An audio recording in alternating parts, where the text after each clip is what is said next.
काट लें, जलाने के लिए चाहिए आपको, या आपको घर बनाने के लिए चाहिए, किसी काम के लिए आपने उतनी ले ली, लेकिन आपने तो गोदाम भर रखे हैं। और मैं एक बात हमेशा कहता हूँ, जैसे अल्लाह ताला ने फरमाया है कि जमीन जो है वो एक दिन एक जोर का झटका पड़ेगा और जमीन जो पहाड़ रुई के गालों की तरह उड़ जाएंगे। मुझे लगता है कि ये भी इंसान की ही कारस्तानी होगी। ये एटम बम अगर आप चला देंगे तो इसका तो ऐसा ही होगा ना। आप पुरानी वीडियोस देखते हैं जो नागासाकी और हिरोशिमा पे जो बम गिराए गए, तो वो जो एक ब्लूम उठता है धुएं का, तो वो जो चागी वाला पहाड़ जिसमें हमने पाकिस्तान ने जो किया था, वो पहाड़ मिट्टी हो गया बिल्कुल। आज भी आप देख सकते हैं बलूचिस्तान में, इंडिया ने पोखरान में जो किया था, वो पहाड़ वो मिट्टी हो गए हैं बेचारे। तो हो सकता है इससे कोई एडवांस टेक्नोलॉजी आ जाए, कभी ऐसा हो कि वो कयामत इंसान के ही हाथ से आएगी। इस तनाजुर में मैंने वो शेर, इंसान के हाथ से ही आएगी।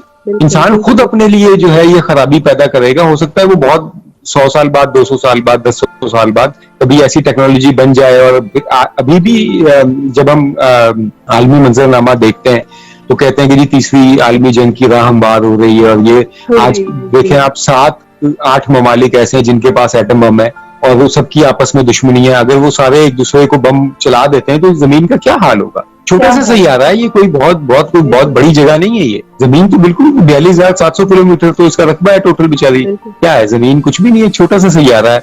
और आप देखें कमाल के अल्लाह ताला ने कैसे आपके लिए जिंदगी गुजारने की, आपकी पहनने ओढ़ने की, खाने की, इस्तेमाल की सारी चीजें जमीन से आती हैं, पानी से आती हैं। कपड़ा जो आपने पहना है वो कपास से उगता है, आग आपको जमीन से, लकड़ी से आपको मिल रही है, कोयले से आग मिल रही है।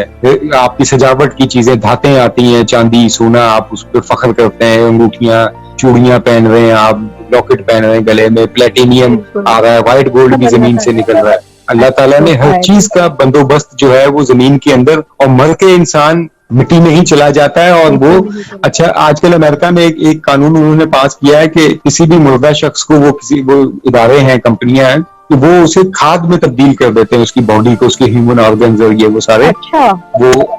वो खाद बन जाती है। उसके बाद वो थैलों में डाल के आपको दे देते हैं। वो जितनी भी 20-30 किलो की वो बनती है, तो उसको अपनी क्यारियों में, अपने लॉन में आप वो डाल दें, तो वो कहते हैं कि जी इससे ये मिट्टी आप फूल बन के उगाएंगे। ये 400 साल पहले बाबूबुल्ले कॉन्सेप्ट दिया था, बेबुले ऐसा मरना नहीं, गोर पे या कोई और के हम। अब फिर जो उसका हरमन हेसे का जो नॉवेल है, नोबेल इनाम याफ्ता नॉवेल है उनका, सिद्धार्थ, उसमें भी यही कॉन्सेप्ट है। वो कहता है कि मैं घास की पत्ती बन जाऊंगा। वो गिरगिट बन जाता है, वो शख्स जो उसका मेन कैरेक्टर है, वो गीदड़ बन जाता है, वो अपनी हैत तब्दील कर लेता है।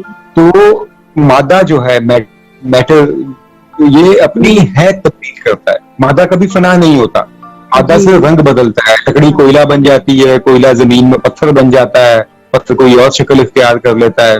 ये सारी कायनात ज़रात का मजमुआ है, ये एटम्स हैं सारे, ये जुड़े हुए हैं इस तरह से, ये अपनी अपनी शक्लें बना रखी हैं। तो बजाय इस पे रिसर्च करने की, अल्लाह ताला का शुक्र अदा करने की और इसे और ज्यादा एडवांस लेवल पे, इंसान क्या कर रहा है कि इंसान हलाकत का सामान पैदा कर रहा है, असला बना रहे हैं। दुनिया भर में हर मुल्क का सबसे ज्यादा बजट उसके दिफा पे खर्च होता है, उसकी असला बनाने वाली फैक्ट्रियों पे। क्यों बना रहे हो यार? गोली नहीं होनी चाहिए, गुलाब होना चाहिए आपके हाथ में, किताब होनी चाहिए। किसी मिलान कुंडेरा ने किसी ने लिखा कि जब मैं किसी शख्स के हाथ में बंदूक देखता हूँ तो मुझे उससे डर लगता है, लेकिन जब मैं किसी शख्स के हाथ में किताब देखता हूँ तो मुझे उससे मोहब्बत हो जाती है। मैं आगे बढ़ के उससे दोस्ती करता हूँ कि यार तुम भी किताबें पढ़ते हो। बिलाशुबा ऐसी गुफ्तगू तो आप जैसा एक हसास शायर भी कर सकते हैं, और आपकी इस गुफ्तगू में आपके वसी मुताले की बहुत गहरी अक्कासी होती है कि आपकी हर चीज पर बहुत गहरी नजर है, बहुत वसी मुताला करते होंगे आप। तो आपने हमें बहुत अच्छी गुफ्तगू और बहुत दिलचस्प और मालूमाती गुफ्तगू से भी हमें नवाजा, आपका बहुत शुक्रिया।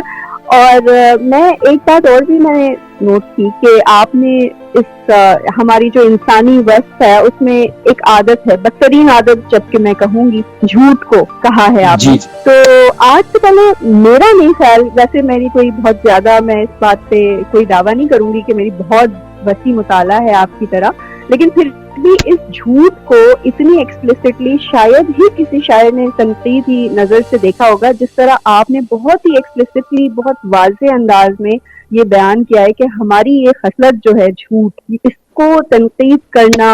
और हम चाहेंगे कि आप हमें वो गजल सुनाएं अपनी। हाँ जी, हाँ बिल्कुल, मैं उसको कहता हूँ पाकिस्तानी गजल है। वैसे तो इंसान कहीं भी हो, लेकिन हमारे यहाँ बहुत ज्यादा है कि हम बदमाशी भी करते हैं, झूठ भी बोलते हैं, और चोरी और सीना जोरी वाला पाकिस्तानी अवाम का ना ये रवैया है।